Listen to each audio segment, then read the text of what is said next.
తెలంగాణ ఇచ్చిన తల్లి సోనియా గాంధీ గారి మీద కిషన్ రెడ్డి గారి కామెంట్స్ చూస్తే నవ్వు వస్తుంది.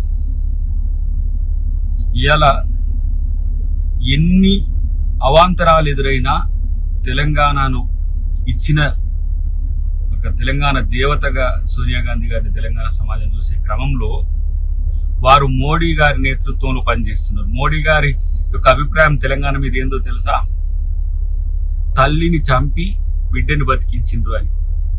చీకట్లో తలుపులేసి ప్రజాస్వామ్యాన్ని అపహాస్యం చేసి తెలంగాణని ఇచ్చిన మోదీ, అమిత్ షా నేతృత్వంలో మీరు పనిచేయడం, ఇలా సోనియా గాంధీ గారిని అవమానించినట్టుగా మాట్లాడడం సిగ్గుచేటు కిషన్ రెడ్డి గారు.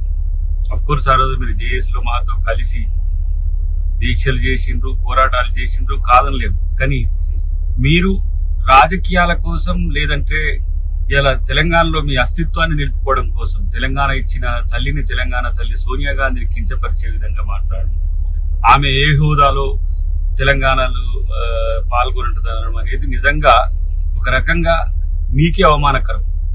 సోనియా గాంధీ గారి మీద మీరు చేసిన కామెంట్స్, ఇది బీజేపీ సంస్కృతి సాంప్రదాయాలకు, మహిళలకు ఇచ్చే గౌరవం ఎట్లుంటుందో ఒక నిదర్శనం. కాబట్టి ఇప్పటికైనా మీ వ్యవహార శైలి, లేదంటే మీ యొక్క ఆలోచన తీరు మార్చుకోకపోతే ప్రజలు దేశంలో కూడా ఇలా తిరస్కరించే స్థితికి వచ్చిందనే విషయం గుర్తుపెట్టుకోండి.